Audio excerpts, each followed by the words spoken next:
Hi everyone student, कैसे हो आप सभी। अर्जुन एकेडमी के यूट्यूब चैनल में आपका बहुत बहुत स्वागत है। आज क्लास 11th की बेसिक केमिस्ट्री को आगे बढ़ाते हुए मैं पार्ट नंबर 2 लेकर आया। पार्ट फर्स्ट में हमने कुछ बेसिक चीजों की बात की थी। आज की इस वीडियो में पार्ट 2 में मैं बात करने वाला हूं कि परमाणु क्या है, अणु क्या है, तत्व क्या है और यौगिक क्या है। ये कुछ केमिस्ट्री की बेसिक टर्म है, बेसिक चीजें हैं जिनका हर एक स्टूडेंट को नॉलेज होना जरूरी है। इनके बिना आप केमिस्ट्री को समझ नहीं पाते हैं। यदि आपको केमिस्ट्री समझना है तो इन चीजों के बारे में ज्ञान होना बहुत ही जरूरी है। चलिए अब हम शुरू करते हैं। सबसे पहले हम जानते हैं कि परमाणु क्या है। देखिए, परमाणु को अंग्रेजी में एटम भी कहते हैं और एटम का मतलब होता है a can not cut. A can not cut atom, और इसका अर्थ होता है ए कैन नॉट कट, यानी कि ऐसा कण जिसको काटा नहीं जा सकता है, जिसको विभाजित नहीं किया जाता है, परमाणु कहलाता है। यह बात वैज्ञानिक जॉन डाल्टन ने बताई थी और आपने पिछली कक्षाओं में जॉन डाल्टन का सिद्धांत पढ़ा होगा। शायद 8वीं कक्षा के साइंस में आपने पढ़ा होगा। पर हम जॉन डाल्टन की बात ना मानकर लगभग 100 वर्ष पीछे आते जॉन डाल्टन के, तो ये परिभाषा बदल जाती है। तो हम अभी बात कर रहे हैं जॉन डाल्टन के अनुसार परमाणु क्या होता है। परमाणु को अंग्रेजी में एटम कहते हैं और एटम का मतलब होता है ए कैन नॉट कट, यानी कि जिसको काटा नहीं जा सकता है। सपोज करो कि मेरे पास कोई मेटल है या कोई भी पदार्थ है। अब मैं उस पदार्थ को छोटे छोटे पार्टिकल में डिवाइडेड करूंगा तो अंत में एक ऐसी कंडीशन आएगी कि एक छोटे छोटे पार्टिकल बचेंगे। उन पार्टिकलों को और ज्यादा छोटे पार्टिकल में डिवाइडेड नहीं कर सकते हैं। तो जो सबसे छोटा पार्टिकल होता है उस छोटे से छोटे पार्टिकल को ही परमाणु कहते हैं, एटम कहते हैं। अब ये पदार्थ का सबसे छोटा कण है। सपोज करो कि मैंने गोल्ड लिया, गोल्ड मींस मैंने चांदी ली और चांदी के मैं लगातार टुकड़े करने लगा, उसको काटने लगा और काट काट कर उसके बिल्कुल मैंने छोटे छोटे बारीक बारीक टुकड़े कर दिए। और अंत में एक समय ऐसा आएगा कि उस जो छोटे पार्टिकल है, छोटे टुकड़े हैं, उनको काट नहीं पाएंगे। तो जो सबसे छोटे पार्टिकल रहते हैं उन छोटे पार्टिकल को ही परमाणु कहते हैं।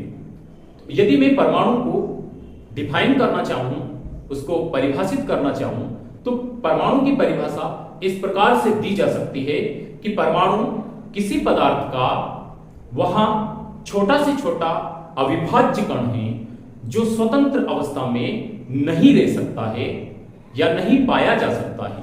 यानी कि परमाणु खुद इतना छोटा है कि स्वतंत्र रहने में उसका कोई अस्तित्व नहीं है। इसीलिए परमाणु आपस में एक सरल अनुपात में संयोग करके अणु बनाते हैं, यौगिक बनाते हैं, पदार्थ बनाते हैं। किसी भी पदार्थ का यदि आपसे छोटे से छोटे कण के बारे में पूछे, छोटे से छोटे पार्टिकल के बारे में पूछे, तो आप यही बताएंगे कि परमाणु सबसे छोटा पार्टिकल है। लेकिन हम ये जो कह रहे हैं ये चीज आगे चलकर अगर 100 वर्ष पीछे आएंगे डाल्टन के सिद्धांत के, तो ये चीज बदल जाएगी। क्योंकि 100 वर्ष के बाद रदरफोर्ड, जे थॉमसन, गोल्डस्टीन ऐसे वैज्ञानिकों ने परमाणु को काटा और उसके अंदर और भी छोटे छोटे पार्टिकल निकाले जिनको इलेक्ट्रॉन, प्रोटॉन और न्यूट्रॉन नाम दिया गया। अब बात आती है कि अणु क्या होता है। तो अणु भी किसी भी पदार्थ का सबसे सूक्ष्मतम कण होता है। लेकिन इसमें फर्क ये होता है कि अणु परमाणु के संयोग से मिलकर बना होता है और अणु अपना स्वतंत्र अस्तित्व रखता है, स्वतंत्र अवस्था में पाया जाता है। तो अणु की परिभाषा क्या हुई, एक बार और मैं बताता हूं।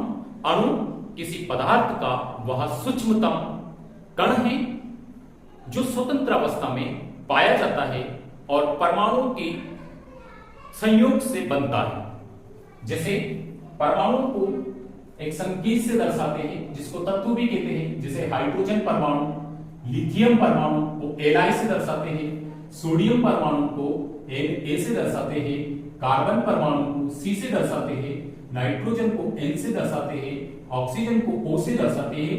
ये सभी परमाणु हैं और ये परमाणु पदार्थ के सबसे सूक्ष्मतम कण हैं। ये परमाणु आपस में संयोग करके अणु का निर्माण करते हैं। जैसे कि मैं लिखूं यहां पर H2, Li2 और Na2, C2, N2, O2, O3, P4, S8, ये सभी अणु हैं। अब ये अणु किनसे मिलकर बने हैं? दो या दो से अधिक परमाणुओं के आपस में संयोग करने से अणु बनते हैं। आगे हम समझेंगे कि अणु भी दो प्रकार के होते हैं। हमने अभी ये जाना कि परमाणु क्या होते हैं। परमाणु किसी पदार्थ का सबसे सूक्ष्मतम कण होता है जो स्वतंत्र अवस्था में नहीं पाया जाता है और अविभाजित होता है, अविभाज्य होता है। और अणु क्या होते हैं? अणु भी किसी पदार्थ का सूक्ष्मतम कण होता है और परमाणुओं के संयोग से मिलकर बना होता है, लेकिन अणु स्वतंत्र अवस्था में पाया जाता है और अणु को ही पदार्थ कहा जाता है। अब अणु दो प्रकार के होते हैं, तत्व का अणु, इसको सम परमाणु वाला अणु कहते हैं, सम परमाणु। और दूसरा होता है यौगिक का अणु, इसको विषम परमाणु वाला अणु कहते हैं। अणु को दो प्रकार से विभाजित किया गया है, तत्व का अणु और यौगिक का अणु। अब तत्व का अणु क्या होता है? इसको सम परमाणु अणु भी कहते हैं, यानी कि जो समान परमाणु के आपस में संयोग करने से बनते हैं उनको कहते हैं तत्व का अणु। अब ये परमाणु दो या दो से अधिक भी हो सकते हैं। इसकी परिभाषा मैं नीचे लिख देता हूं। दो या दो से अधिक परमाणुओं के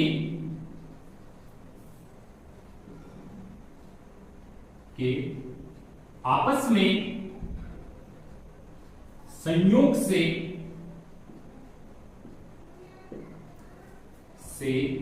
बनने वाले पदार्थ, क्योंकि ये भी पदार्थ ही है, बनने वाले पदार्थ तत्व का अणु कहलाते हैं। जैसे for example H2, N2, O2, P4, S8, ये सभी अणु हैं, लेकिन ये तत्व के अणु हैं। अब यौगिक के अणु क्या होते हैं? यौगिक के अणु विषम परमाणु से मिलकर बने होते हैं। यानी कि यौगिक को इस प्रकार से परिभाषित किया जा सकता है कि दो या दो से अधिक प्रकार की एक ही प्रकार के परमाणु के संयोग से बनते हैं, उनको तत्व का अणु कहते हैं। लेकिन एक से अधिक प्रकार के और दो या दो से अधिक परमाणु के आपस में एक निश्चित अनुपात में संयोग से बनने वाले पदार्थ यौगिक कहलाते हैं और उन यौगिक को ही अणु कहते हैं। जैसे NH3, H2O, NaCl, MgCl2, ये भी अणु हैं, लेकिन ये तत्व के अणु हैं और ये यौगिक के अणु हैं।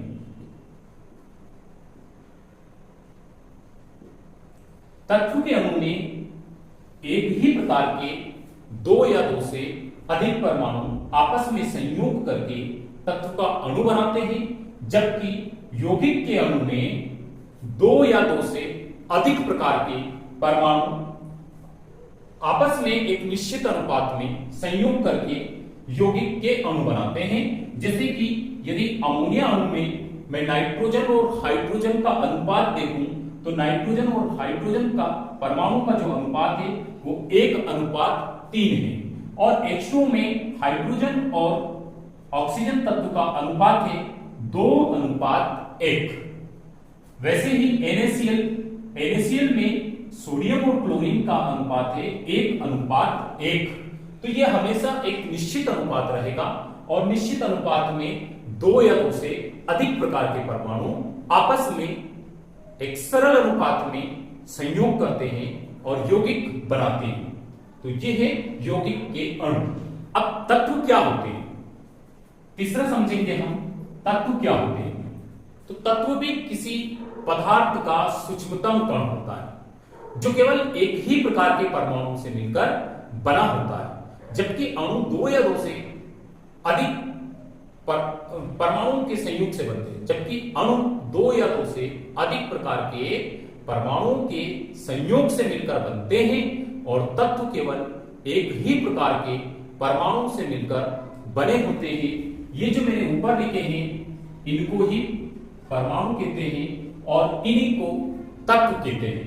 ये तत्व के संकेत हैं, और अभी तक आधुनिक आवर्त सारणी में 118 तत्वों के संकेत को 7 आवर्त और 18 समूहों में वर्गीकृत किया गया है, और वर्गीकरण का श्रेय वैज्ञानिक मोसले को जाता है।